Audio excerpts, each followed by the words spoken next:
The term evolution is derived from Latin words e means from and volvere means unrolling or unfolding. The term was first used by Herbert Spencer. Evolution has been defined as a gradual change from one condition to another.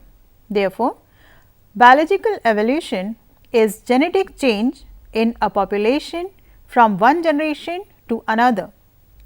Continuous evolution over many generations can result in the development of new varieties and species. On the other hand, failure to evolve in response to environmental changes can and often does lead to extinction. Evolution means opening out or unfolding. It explains the formation of living things, evolution of man and other living things. The term organic evolution means continuous change or descent with modification or the developmental stages of an organism repeating the developmental stages of ancestors. Organic evolution can be defined as the formation of a complex organism from a simple organism over a period of time. The raw materials for evolution are variations. The basic concept of organic evolution is continuity of life with constant modifications which take place due to various reasons.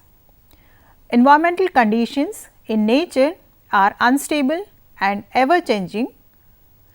Organisms have an inherent potentiality of changing according to the changing environmental condition. This is called adaptability. It leads to the evolution of new species. All the present species had common ancestors at some or the other time of their evolutionary history. Evolutionary biology includes both the origin of life and the diversity of living organisms on the earth. Various concepts explain the process of evolution, but the important concepts or theories that explain the scientific basis of organic evolution are Lamarckism, Darwinism, germ plasm theory, mutation theory and modern synthesis theory.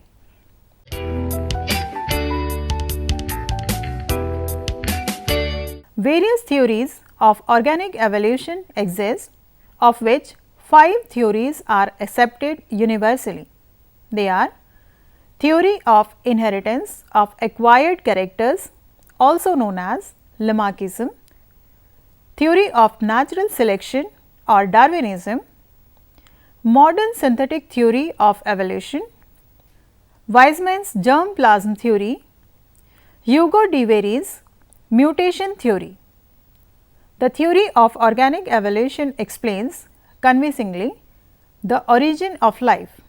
It also explains how the wide variety of the plants and animals came into existence in the world. According to this theory, the world has evolved and not been created. Lamarckism was proposed by French biologist Jean-Baptiste Lamarck. He was the first scientist to explain organic evolution. Lamarck published his principles in the book Philosophic Zoology in 1809. The principles of Lamarck are influence of the environment, use and disuse of organs, inheritance of acquired characters. Criticism of Lamarckism.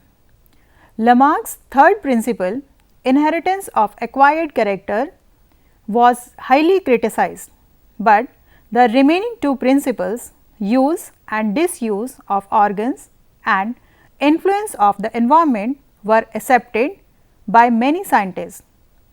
Women wear jewelry in their nose and earlobe. The goldsmith bores or makes hole in the nose and earlobes for wearing this jewelry. The presence of holes in the nose and ear lobes is an acquired character, but the children of such women did not have such holes. A sportsman developed a well developed muscular body due to regular exercise, but his children will not inherit this acquired character. A person may lose a limb in an accident, but his children are not limbless. The theory of Darwinism is also known as the theory of natural selection. It was proposed by Charles Darwin in 1859. Charles Darwin explained natural selection in his book The Origin of Species. According to the principle of natural selection, there exists a universal occurrence of variation, overproduction due to rapid multiplication. Every species in the absence of environmental checks tends to increase in a geometrical manner. A salmon produces 28,000 eggs in a season. Struggle for existence functions at various levels. Intraspecific struggle between same species, interspecific struggle between different species, environmental struggle due to earthquakes, tidal waves, bursting of volcanoes, which are all causes for killing large populations, survival of the fittest. In the struggle for existence, the majority of the organisms die out due to the fact that the surviving organisms have necessary advantageous variations. This idea of the survival of the fittest is the core theory of natural selection. Inheritance of useful variations. The organisms, after getting fitted to the surroundings, transmit their useful variations to the next generation, while non-useful variations are eliminated. Neo-Darwinism. Neo-Darwinism is a modified form of Darwinism, also called modern evolutionary synthesis. It generally denotes the integration of Charles Darwin's theory of evolution by natural selection, Gregor Mendel's theory of genetics as the basis for biological inheritance, and mathematical population genetics. Essentially, Neo-Darwinism introduced the connection between two important discoveries: the units of evolution, the genes, with the mechanism of evolution, also known as natural selection. By melding classical Darwinism with the rediscovered Mendelian genetics, Darwin's ideas were recast in terms of changes in allele frequencies. Neo-Darwinism thus fused two very different and formally divided research traditions, the Darwinian naturalist and the experimental geneticist. This fusion took place roughly between 1936 and 1947. The modern synthetic theory of evolution is the result of the work of a number of scientists, namely T. Dobzhansky, R. A. Fisher, J. B. S. Haldane, Saul Wright, Ernest Mayr and G. L. Stebbins. In his book Process of Organic Evolution, Stebbins discussed the synthetic theory. This theory includes the factors like mutation, variation or recombination, heredity, natural selection and isolation. Mutation. Due to gene mutation or point mutation, the chemistry of the gene or DNA alters and is able to change its phenotypic effect. Thus, gene mutation tends to produce variations in the offspring. Variation or recombination. The production of gene combination containing the same individual produces heterozygous individuals through or meiosis. Random mixing of chromosomes from two parents during sexual reproduction produces a new individual. The exchange between chromosomal pairs of particular alleles during meiosis, called crossing over, produces new combinations.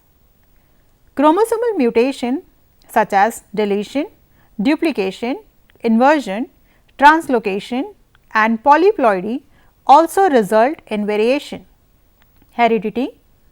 The transmission of variation from parent to offspring is an important mechanism of evolution favored in the struggle for existence to benefit from the advantageous characteristics of their parents. Natural selection. Natural selection does not produce genetic change, but once it has occurred, it acts to encourage some genes over others.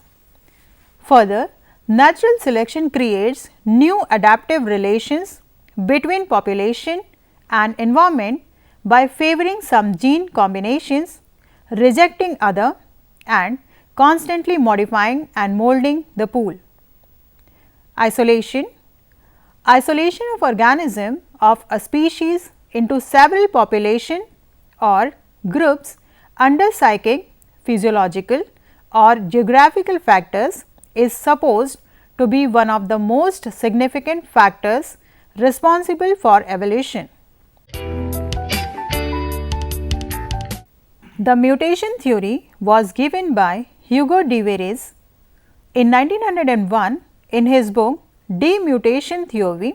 Hugo de Verres proposed the mutation theory. His observations were on evening primrose, Ornithera lamarckiana.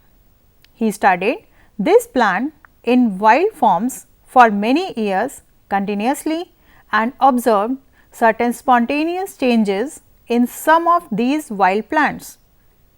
This theory states that evolution is a jerky process where new varieties and species are formed by mutation that functions as the raw material of evolution. The salient features of the mutation theory are: mutations or discontinuous variations are the raw material of evolution. Mutation appears all of a sudden. Mutations do not revolve around the mean or normal character of these species. The mutation can appear in a number of individuals of a species. All mutations are inheritable. Mutations can occur in all conceivable directions. Useful mutations are selected by nature, while lethal mutations come from a single mutation. Evolution is a jerky and discontinuous process.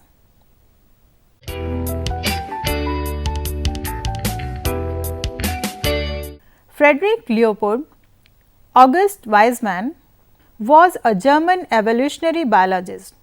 Some people consider him as the second most notable evolutionary theorist of the 19th century after Charles Darwin. Weismann's main contribution was the germ plasm theory, at one time also known as Weismannism. The term germ plasm was first used by the German biologist August Weismann. Weismann first proposed this theory in 1883.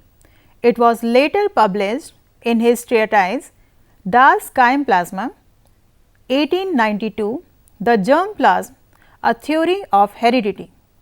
Germ plasm, also known as polar plasm, is a zone found in the cytoplasm of the egg cells of some organisms which contains determinants that will give rise to the germ cell lineage. As the zygote undergoes mitotic divisions, the germ plasm is ultimately restricted to a few cells of the embryo. These germ cells then migrate to the gonads. Weismann considered variations to be of two types. Some are congenital, that is, organisms are born with them, others are acquired during the lifetime of a particular plant or animal.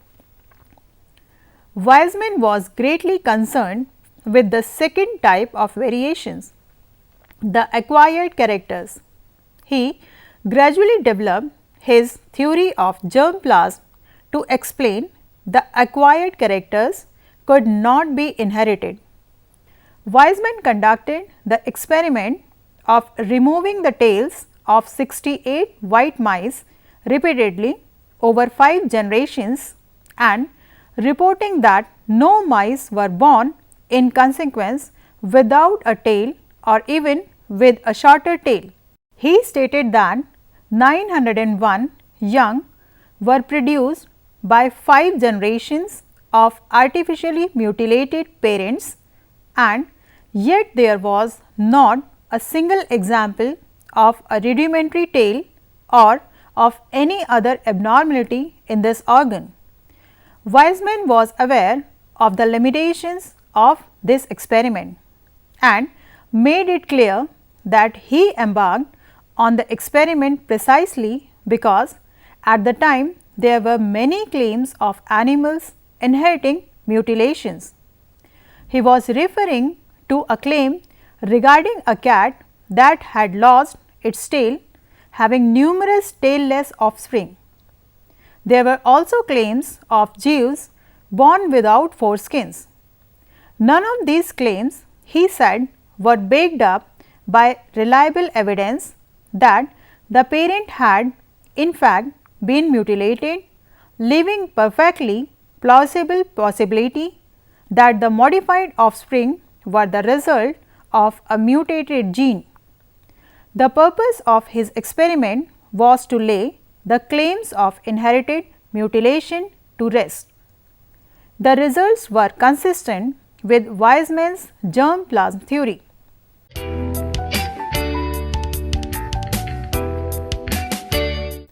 The germ plasm theory is based on the concept that living bodies are formed of two fundamentally different kinds of material: the germ plasm, protoplasm of germ cells such as sperms and ova, and the somatoplasm, protoplasm of somatic or body cells.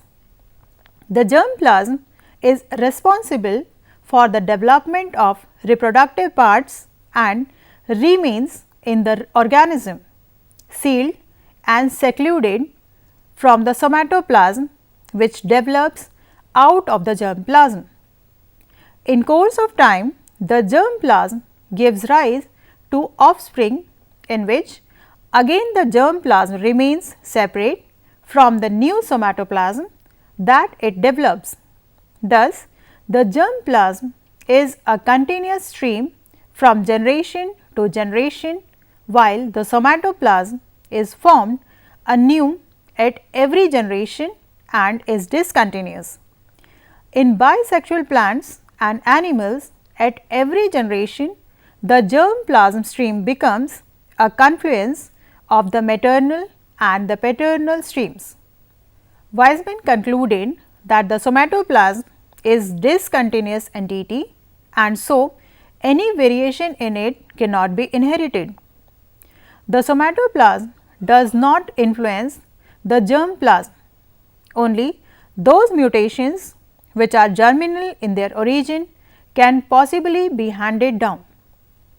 Thus, germ plasm is immortal since it is perpetuated from generation to generation through meiosis, whereas somatoplasm is mortal, it perishes with the death of the organism. In 1904, Weismann proposed that every distinct part of an organism is represented in the sex cells by a separate particle, the idioplasm or determinant. Each determinant is supposed to be made up of still smaller units called biophores. The sum total of determinants would represent the parts of the adult organism with all their peculiarities. The determinants, according to Weismann, are localized in the chromosomes of the nucleus. Weizmann also proposed the Weizmann barrier, according to which genetic information cannot pass from soma to germ plasm and on to the next generation. The Weizmann barrier is the principle that hereditary information moves only from genes to body cells and never in reverse. In more precise terminology, hereditary information moves only from germ line cells to somatic cells, that is, soma to germ line feedback is impossible. This does not refer to the central dogma of molecular biology, which states that no sequential information can travel from protein to DNA or RNA. The Weizmann barrier was of great importance in its day, and among other influences it effectively ruled out certain Lamarckian concepts. It remains important, but has however required some more information in the light of modern understanding of horizontal gene transfer and some other genetic and histological developments. In opposition of Lamarck's inheritance of acquired characters, Weizmann introduced the idea of parallel induction. According to this concept, the stimulus affects simultaneously the germ plasm and the soma or body. He proposed the occurrence of an internal stimulus which affects germ cells and results in heritable variations. The stimulus, according to him, is the nourishment which is necessary for determinants and bioforce. Those determinants or particles which obtain better nourishment are fast growing and stronger than those getting less nourishment.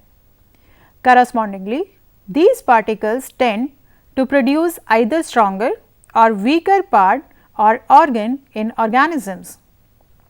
Thus, Weizmann assumed a struggle for existence between better nourished and less nourished determinants, wherein lie the causes of appearance and disappearance of variations.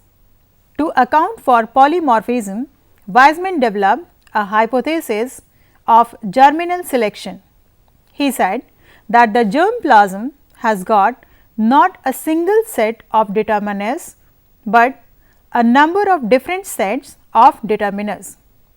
It is the environment that decides which set of determiners will express themselves. Thus, there are a number of determiners struggling for expression within the germ plasm, and finally, one set is selected out by the environment. Germ plasm theory is criticized mainly for being speculative, that is, it lacks any experimental support. It is also criticized for its idea of determinants and their segregation during cleavage, and for its failure in explaining causes of asexual reproduction and regeneration.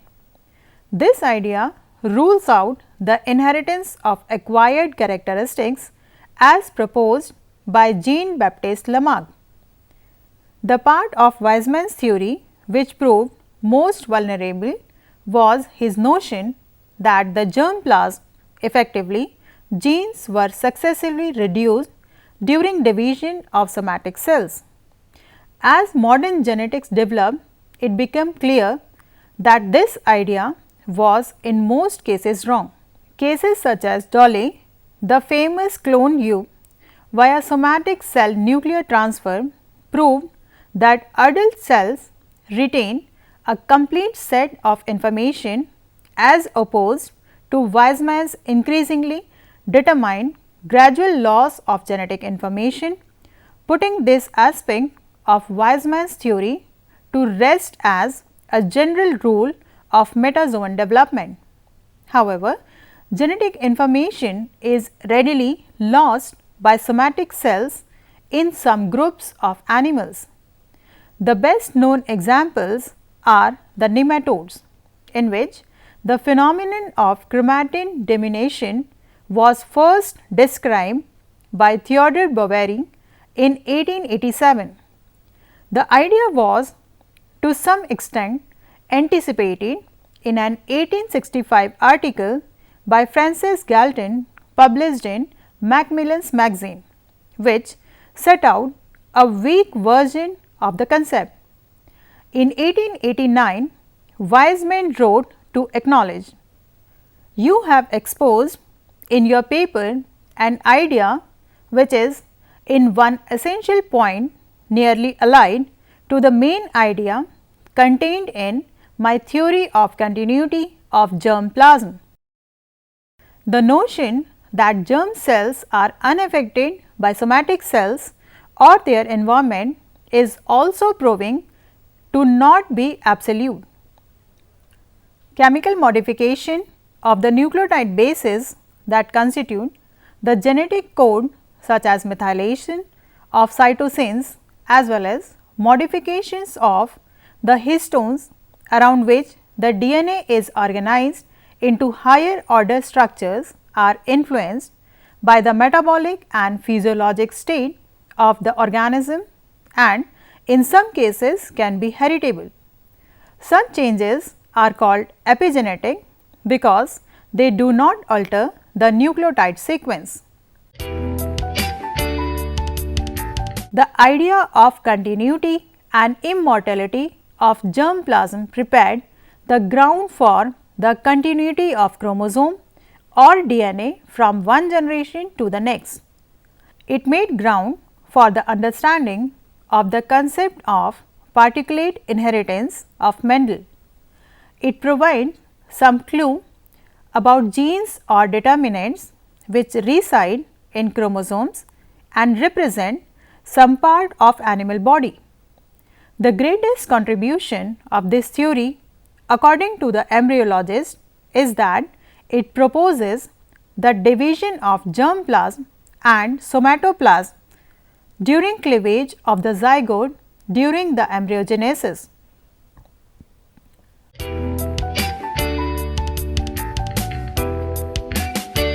Germ plasm theory is a concept of the physical basis of heredity. According to this theory, germ plasm, which is independent from all other cells of the body or somatoplasm, is the essential element of the germ cells, that is the egg and sperm, and is the hereditary material that is passed from generation to generation. This view contradicted Lamarck's theory of acquired characteristic, which was a prevalent theory of heredity of the time. Although the details of germ plasm theory have been modified, its premise of the continuity of hereditary material is the basis of the modern understanding of the process of physical inheritance.